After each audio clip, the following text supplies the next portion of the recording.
नमस्कार, मैं ज्योतिर्विद नवीन उपाध्याय सभी दर्शकों का अपने चैनल एमपीबी ज्योतिष में स्वागत करता हूं। यह वीडियो कुंभ राशि के जातकों के लिए है।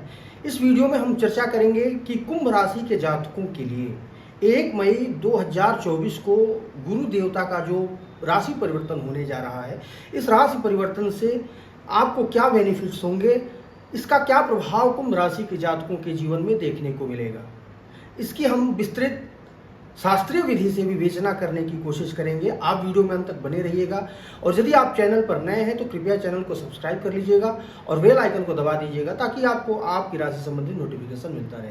चलिए शुरू करते हैं। कुंभ राशि में जो गुरु देवता है वह आपके धन, परिवार, कुटुंब, वाणी इस भाव को रिप्रेजेंट करने का काम करते हैं। आपका जो बैंक बैलेंस है, आपकी वाणी में जो एक एफिशिएंसी है, आपका पारिवारिक जीवन है, आपके अंदर जो भी कम्युनिकेशन स्किल है, इन सारी चीज़ों को रिप्रेजेंट करने का गुरु देवता काम करते हैं। इसके साथ ही साथ 11 भाव के भी स्वामी हैं। 11 भाव आपके फुलफिलमेंट ऑफ डिजायर, आपके बड़े भाई, आपकी मित्र मंडली और उनसे होने वाले लाभ और जीवन में होने वाले जो भी उपलब्धियों की प्राप्ति है, सारे चीज़ों को 11 भाव से देखा जाता है।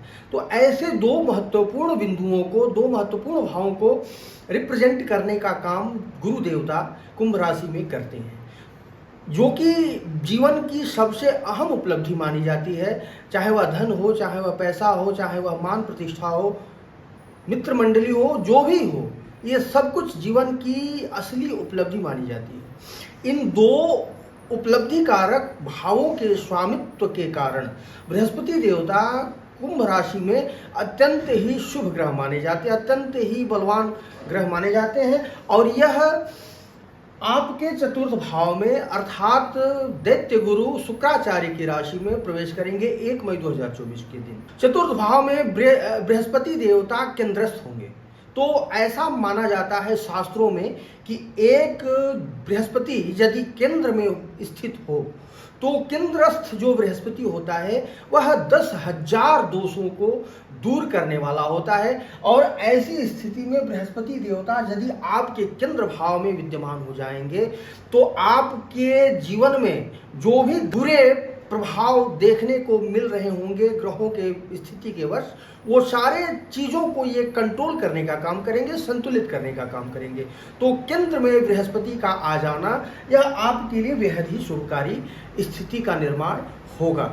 बृहस्पति देवता चतुर्थ स्थान पर आ जाएंगे आपके धन और परिवार और कुटुंब तथा आपके मनोकामना सिद्धि को लेकर के, यानी कि आप अपने पारिवारिक जीवन में, अपने व्यावसायिक जीवन में, अपने मनोकामना सिद्धि में और अपने प्रॉपर्टी रिलेटेड कार्यों में आपको सफलता इस समय देखने को मिल सकती है। यदि आप प्रयासरत हैं, यदि कोई मकान निर्माण कराना चाहते हैं, वो नहीं हो पा रहा है, तो इस अवधि में बृहस्पति देवता ये आपको आश्वासन देने का काम कर रहे हैं कि आप वो कार्य कर सकते हैं। प्रॉपर्टी रिलेटेड कार्यों में, जनता से जुड़े कार्यों में भी आपको सफलता के सुंदर योग बनेंगे। अब वह जनता से जुड़े कार्य चाहे जो भी हो, आप एनजीओ को संचालित करते हो, आप पॉलिटिक्स में हो, अथवा आप किसी प्रकार से सामाजिक कार्यों से जुड़े हुए हो, सोशल वर्क से जुड़े हुए हो, तो यह समय आपके लिए काफ़ी अच्छा रहने वाला है। यह आपके धन भाव के दृष्टिगत भी अच्छा रहने वाला है। आपके कोष में, आपके धन के संचय में वृद्धि देखने को मिलेगी। इसके साथ ही साथ आपको व्यावसायिक लाभ भी देखने को मिलेगा।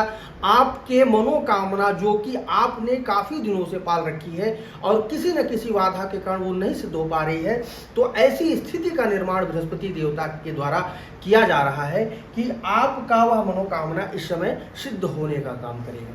बृहस्पति देवता खुद तो चतुर्थ भाव में स्थित होकर के आपके लिए अच्छे हैं ही, इसके साथ साथ गुरु की जो दृष्टि होती है, गुरु की दृष्टि अत्यंत ही शुभकारी होती है। गुरु देवता जिस भाव को देख ले उस भाव में 4 चांद लग जाता है।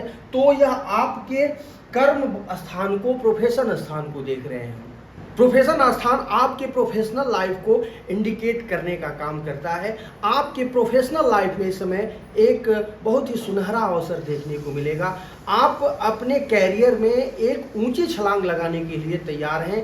गुरु देवता के दृष्टि दशम स्थान पर जाने के कारण आप अपने कैरियर में ऊंची छलांग लगाएंगे, चाहे वह नौकरी हो, जॉब हो, आप कॉन्ट्रैक्ट करते हो, उससे संबंधित हो, एक्सपोर्ट इंपोर्ट का कार्य करते हो, ट्रांसपोर्टेशन का कार्य करते हो, कोई डेली वेजेस के कार्य करते हो, अथवा नौकरी करते हो, एमएनसीज में हो, जिस क्षेत्र में हो, आपको कैरियर में एक ऊंची उड़ान इस समय आपको देखने को मिल सकती है। और यह 1 वर्ष की अवधि जो कि गुरु देवता आपके दशम भाव पर दृष्टिपात करेंगे, आप अपने कैरियर में बहुत बड़े बड़े निर्णय लेंगे और उस निर्णय का आपको लाभ भी देखने को मिलेगा। आप धन के निवेश से संबंधित कैरियर को अपना चुनाव कर सकते हैं, अर्थात आप शेयर मार्केट से जुड़ करके आप धन को अर्जित करने में सफलता प्राप्त हो सकती है, अथवा क्लर्कियल कोई जॉब आपको इस समय लग सकता है। आप किसी भी क्षेत्र में जहां पे धन और आर्थिक लेन देन का कार्य होता है, उस क्षेत्र से जुड़ करके आपको इस समय अपने कैरियर में ऊंची उड़ान देखने को मिल सकती है। बृहस्पति देवता की दृष्टि द्वादश स्थान पर जाएगी। द्वादश स्थान व्यय का स्थान है। इसके साथ ही साथ व्यय के साथ साथ यह विदेश और विदेश में जाकर के रहने और विदेश यात्रा का भी स्थान होता है। तो द्वादश स्थान में बृहस्पति देवता अपनी दृष्टि डालेंगे। तो इसका मतलब यह है कि जो व्यक्ति यदि विदेश जाने की लालसा रखते हैं, विदेश जाने की इच्छा रखते हैं और उन्होंने वीज़ा अप्लाई किया हुआ है, तो उनके लिए यह विदेश यात्रा के सुंदर योग भी बन करके आएंगे। आप विदेश जा सकते हैं, आपका वीज़ा फाइनलाइज हो सकता है, आपको विदेशों में कोई नौकरी लग सकती है। यानी आप अपने कैरियर के दृष्टिगत, आप अपने शिक्षा के दृष्टिगत आपको विदेश की यात्रा करनी पड़ सकती है। और यदि आप ऐसा करने का प्रयास पहले से कर रहे हैं तो ये 1 वर्ष की अवधि आपके लिए बहुत अच्छा रहने वाली है। यदि आप अपने कैरियर सेटलमेंट चाहते हैं अथवा आप अपना जमीन जायदाद, भवन भूमि इत्यादि लेना चाहते हैं, तो इसके लिए आप अपने घर को छोड़ करके दूर देश जाकर के निवास करने में सक्षम हो सकते हैं और उसमें आपको सफलता देखने को मिल सकती है। दूसरी पहलू यह भी है कि जो व्यय स्थान है, व्यय स्थान पर बृहस्पति देवता का जो दृष्टि है, या आपके खर्चे को भी बढ़ाएंगे, आपके इन्वेस्टमेंट को बढ़ाएंगे। यदि आप जहां आप 10 रुपये का खर्च अभी तक देख रहे थे, तो कहीं ना कहीं ये खर्चे बढ़ करके आपको 11 रुपये अपने जीवन में खर्च करना पड़ सकता है। तो इस समय आपको वेल्थ मैनेजमेंट पर भी विशेष ध्यान देने की आवश्यकता होगी और अपने वेल्थ को मैनेज करके चलने की आवश्यकता होगी। इसके साथ ही साथ एक्सपोर्ट इंपोर्ट के कार्यों से भी आपको लाभ देखने को मिल सकता है। आप दूर देश से आयात करके कोई वस्तुएं और उनको इंपोर्ट करके आप लाभ कमा सकते हैं। इसके साथ ही गुरु देवता की दृष्टि अष्टम भाव पर भी जाएगी। अष्टम भाव एक ऐसा भाव माना जाता है जो कि वर्स्ट हाउस माना जाता है। यह परिवर्तन का भाव माना जाता है। जीवन में आमूल चूल और अचानक से परिवर्तन देखने को मिल सकती है। गुप्त धन का भी स्थान माना जाता है। यह पैटर्नल परिसंपत्तियों का स्थान माना जाता है। तो गुरु देवता यहाँ पर दृष्टिपात करते हुए आपको अपनी पैतृक संपत्ति में अचानक से ऐसा लाभ देखने को मिल सकता है जो कि आपने कल्पना भी न किए हो और जीवन में आर्थिक दृष्टिगत और आपकी मनोकामना सिद्धि के दृष्टिगत एक बहुत ही आमूलचूल परिवर्तन इस समय आपको देखने को मिल सकता है। गुरु देवता धर्म आध्यात्म के कारक देवता हैं और अष्टम भाव भी आध्यात्मिक चेतना का, गूढ़ चेतना का, गूढ़ विज्ञान का कारक देवता है। तो इस समय आपको आध्यात्मिक और गूढ़ विज्ञान के प्रति रुचि अभिरुचि बनी रहेगी।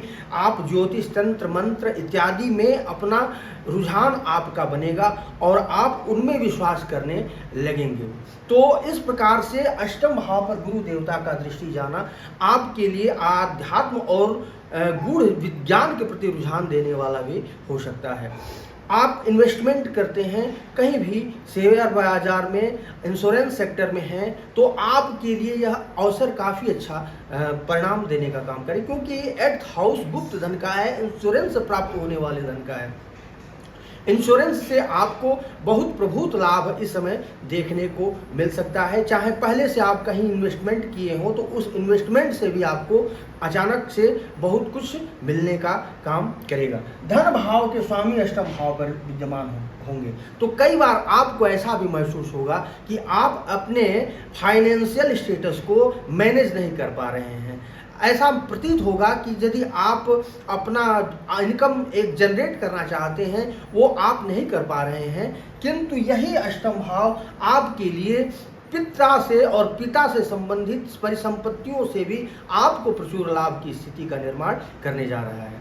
कुल मिलाकर के गुरु देवता का जो यह स्थिति बन रहा है, यह 12 वर्षों के बाद ऐसी स्थिति बन रही है और यह केंद्रस्थ गुरु आपके लिए जीवन में जो परेशानियां हैं उन परेशानियों को कम करने के लिए 1 वर्ष की अवधि में आपके गारंटर के रूप में आप काम करेंगे और यह आपके जीवन में अच्छा फल देने का भी काम करने जा रहे हैं। इस बीच आप अपने माता के स्वास्थ्य के प्रति, अपने परिवार के स्वास्थ्य के प्रति और अपने मानसिक स्वास्थ्य के प्रति, योग आध्यात्म के प्रति रुझान आपके अंदर देखने को मिलेगा और आप अपने स्वास्थ्य पर विशेष ध्यान देते हुए चलें तो यह आपके लिए काफ़ी अच्छा परिणामदायक स्थिति बनेगी। धन्यवाद, नमस्कार। यदि आपको वीडियो अच्छा लगा हो कृपया चैनल को सब्सक्राइब करें, लाइक करें, कमेंट करें और शेयर करना न भूलें। धन्यवाद।